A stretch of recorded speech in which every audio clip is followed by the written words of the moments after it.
बिस्मिल्लाहिर्रहमानिर्रहीम। आप देख रहे हैं मुनीर टीवी और मैं हूं मलक मुनीर हुसैन। आज हम सीनियर सहाफ़ी शेख आमर साहब उनके घर तशरीफ़ लाए और हमारे साथ मौजूद है सर अमजद अली बंगू साहब जो हेडमास्टर है गवर्नमेंट हाई स्कूल शरकपुर शरीफ, जिसका पुराना नाम जो है वो मिडिल स्कूल हुआ करता था। तो आज हम एक उस्ताद से कुछ सीखेंगे और इनसे इल्मी मामलात में गुफ्तगू करेंगे। अस्सलाम वालेकुम जी सर। वालेकुम अस्सलाम।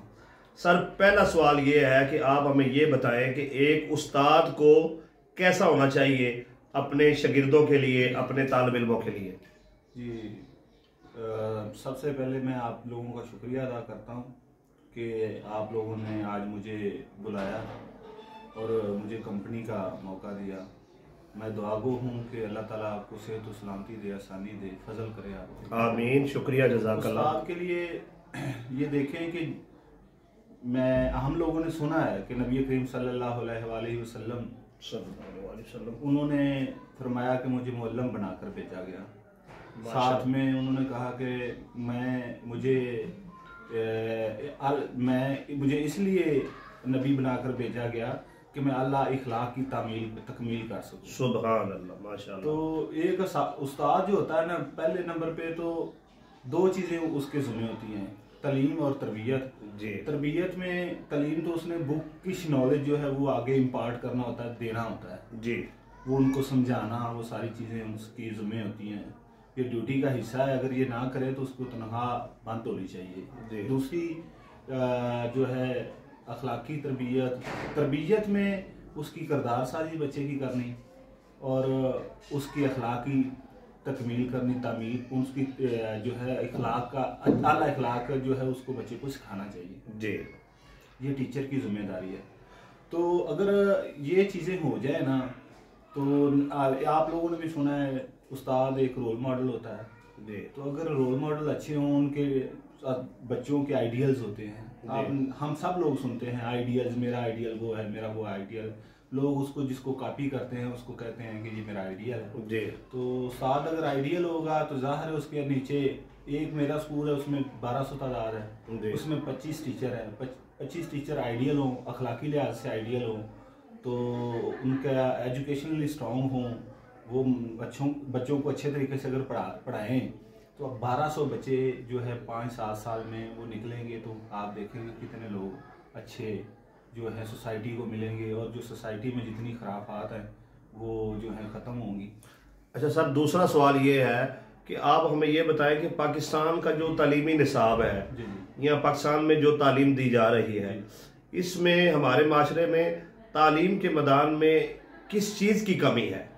यानी बच्चों को, जो बच्चा पढ़ा लिखा है और जो बच्चा अनपढ़ है, माशरे का एक आम फर्द जो पढ़ा लिखा नहीं है, जैसे हमारे बुजुर्ग हैं, पहले वो इतना ज़्यादा नहीं पढ़े थे, वो कैसे फ़र्क करे कि ये 15 साल का नौजवान पढ़ा लिखा है और ये अनपढ़ है? ये तमीज़ कैसे पैदा होगी? सर, असल में बात फिर वही घूम के आ जाती है। आज से अगर 30-40 साल का पहले का अनपढ़ बंदा देख ले, वो डेरे चलाता है, अच्छे फैसले करता है। और मैंने बाबों के पास बैठा, बुजुर्गों के पास, तो उन्होंने कहा मुझे इतनी अच्छी बातें उनसे मिली हैं, इतनी अच्छी बातें जो हैं वो पढ़े लिखे लोगों से नहीं मिलती। वजह फिर आ जा के ये कह जा कि ये है कि हम बच्चों को किताबी नॉलेज देते हैं। वो भी आप ये समझें कि सारे असातिज़ा नहीं होते, कुछ असातिज़ा बहुत काबिल होते हैं, कुछ एवरेज होते हैं और कुछ ऐसे भी होते हैं कि जो खाना पूरी करते हैं। तो मैं समझता हूँ इस वजह से बच्चों के अंदर किरदार साजी, अखलाक का जो है तरबियत और इस तरह से जो सोसाइटी के अंदर गुड नॉर्म्स हैं, हमारी इक़दार हैं, अच्छी इक़दार, सच बोलना, ईमानदारी से पेश आना, यानी तरबियत की कमी है। तरबियत का जो है ना बड़ा फैक्टर है। पहले लोग लिखना पढ़ना नहीं जानते थे, लेकिन उनकी तरबियत इतनी स्ट्रांग थी कि मैंने ये देखा है अपने तायों को, अपने गांव के दादे को, कि कोई बच्चा अगर कभी हम दूध का काम करते थे, माल मवेशी रखते थे, तो वो दाल लगा के वो गड़वी पानी डाल लेता था ना, तो वो उसको एक कान पे लगाते थे कि एक मान पानी में एक गड़वी पानी, एक मान दूध में एक गड़वी पानी नहीं डालना, बेईमानी नहीं थी, बेईमानी नहीं करनी। अच्छा सर, ये है कि जी एक ये भी सवाल है इसके साथ कि हमारे माशरे में पहले दौर में जो हम बुजुर्ग देखते हैं पढ़े लिखे नहीं है, लेकिन अपने वालिदैन के बड़े खिदमत गुजार थे, अपने बड़े भाई का बड़ा एहतराम करते थे, बड़े मेहमान नवाज थे, इखलाक के बहुत अच्छे थे। तो अब क्या हो गया कि हमारे लोगों ने डिग्रियां तो ले ली हैं लेकिन तरबियत नहीं है। इसकी क्या वजह है? क्या आप समझते हैं कि हमारे तालीमी निसाब में एक निसाब जो है वो तरबियत का भी होना चाहिए? तरबियत का वो साथ साथ कहते हैं कि तरबियत ट्रेनिंग कराएं, वो बहुत जोर देते हैं, फोकस करते हैं, लेकिन उसका कोई एग्जाम नहीं है तरबियत का कि इस बच्चे का ऐसा मामला है, ये बड़ों का अदब करता है, छोटों से प्यार करता है, इस तरह का कोई है नहीं है। तो फिर इस वजह से ये पहलू जो है ना, क्योंकि इसका स्कोर नहीं है, तो इसका स्कोर यूनिवर्सिटीज में है, वहाँ पे जो टीचर होता है ना उसके पास को 20-25 मार्क्स हर सब्जेक्ट के उसके हैंड में होते हैं कि वो उसको बच्चे का ओवरऑल जो रवैया, उसका किरदार वो देख के वो बच्चे को स्कोर करता है। वो 20-25 नंबर जो है यूनिवर्सिटी में बच्चों को अच्छे ओबीडियंट अगर असातिज़ा के साथ है और असाइनमेंट्स के हवाले से उनको दिए जाते हैं, टीचर असाइनमेंट्स जमा करते हैं, फिर उस वजह से वो देख के तो वो स्कोर करते हैं। इस वजह से सारी एजुकेशन एक तरफ है, यूनिवर्सिटी की एजुकेशन एक तरफ है। जो बच्चा प्रॉपर यूनिवर्सिटी से पढ़ा होता है, रेगुलर पढ़ा होता है, आप जब कहीं भी देख लें वो एक मतलब समझ लें कि अलग ही नज़र आएगा आपको। उसकी वजह यही होती है कि वो असातिज़ा के साथ जो है अच्छा उनका इंटरेक्शन है। यानी यूनिवर्सिटी एक तरबियत गाह है, तरबियत गाह बहुत आला किस्म की। और मैं तो समझता हूँ कि अगर मैं यूनिवर्सिटी ना जाता तो कुछ भी नहीं होना था आज तक, मेरी कोई तरबियत नहीं होनी थी।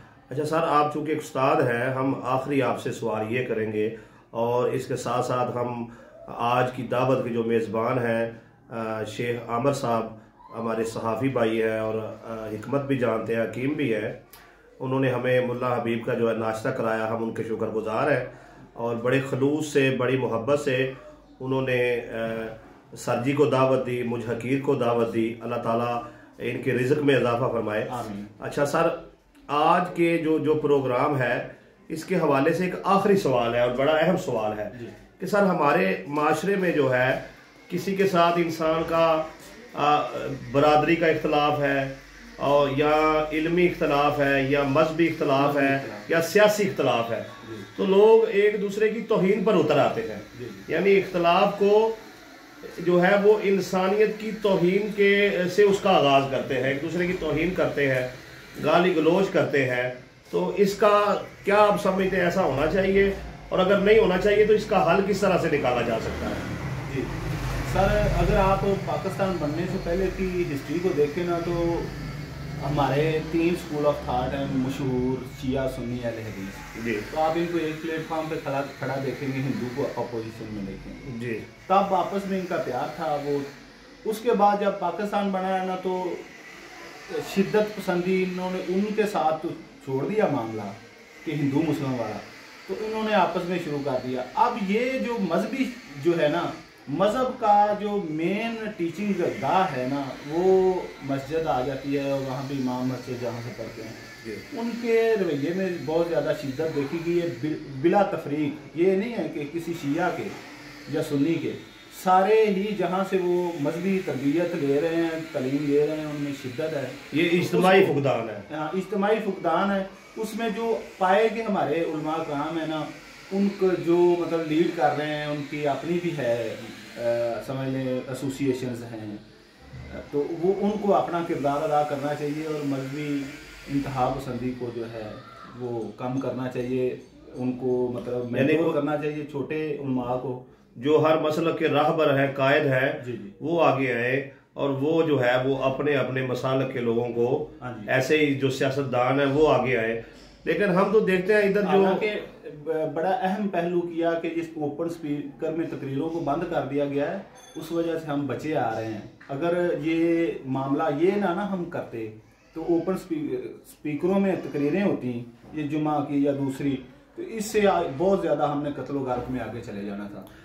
अच्छा सर, आखिर में अल्लामा इकबाल का एक शेर सुनाकर, आप चूँकि शायरी से बहुत ज़्यादा आपका लगाव है, तो आज की जो ये छोटी सी एक महफल है जिसके मेज़बान हमारे भाई शेख आमर साहब हैं, हम उनके घर पर मौजूद हैं, उनके दौलत कदे पर मौजूद हैं।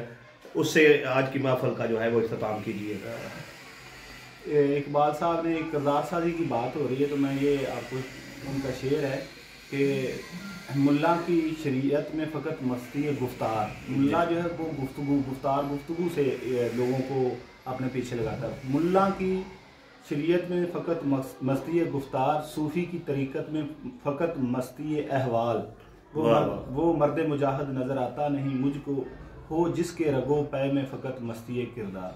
तो वो भी किरदार साजी, किरदार के मतलब किरदार का रोना रो रहे हैं कि साहिब किरदार नजर नहीं आते और एक साहिब गुफ्तार बड़े नजर आते हैं। साहिब गुफ्तार बहुत नजर आते हैं। 100 साल हो गया और वो मामला अभी भी दरपेश जो का तू है। ठीक है जी। शेख आमिर साहब, आज की महफिल के हवाले से आप कोई मुख्तसर सी बात करना चाहें? देखिए मलिक साहब, करने की तो बातें बहुत सी हैं जी, लेकिन टाइम जो है वो शार्ट सा ही है। तो चंद एक बातें कहूँगा कि चौधरी अमजद भंगू साहब बहुत ही नाइस शख्सियत के मालिक हैं और मेरे नज़रिए के मुताबिक माशाल्लाह ये बहुत ही ज़्यादा कॉन्फिडेंस के साथ बच्चों को जो है वो एजुकेशन दे रहे हैं और इंशाल्लाह इनके पढ़ाए हुए बच्चे आगे चल के बहुत ही ज़्यादा आला इखलाक की जनाब एक रवायत कायम करेंगे। और मलक मुनीर साहब माशाल्लाह सीनियर सहाफ़ी भी हैं और मेरे भाई भी हैं और मेरे उस्ताद भी हैं। सहाफ़त में मेरे उस्ताद मलक सदीक बादशाह और मलक मुनीर और अली शराजी हैं। तो ये है कि बस आज मैं आया हूँ तो मेरा दिल चाह रहा था कि बैठूँ और गपशप करूँ, तो मैंने अमजद भंगू साहब को भी कहा और मलक मुनीर साहब को भी कहा ये मेरे पास आए, तो मैं दिल से इन दोनों भाइयों का शुक्रिया अदा करता हूँ। बहुत शुक्रिया, बहुत शुक्रिया आपका सर, बहुत शुक्रिया मुनीर साहब। हम आपके लिए दुआ गो हैं अल्लाह पाक। जी सर, बहुत शुक्रिया, जज़ाकल्लाह।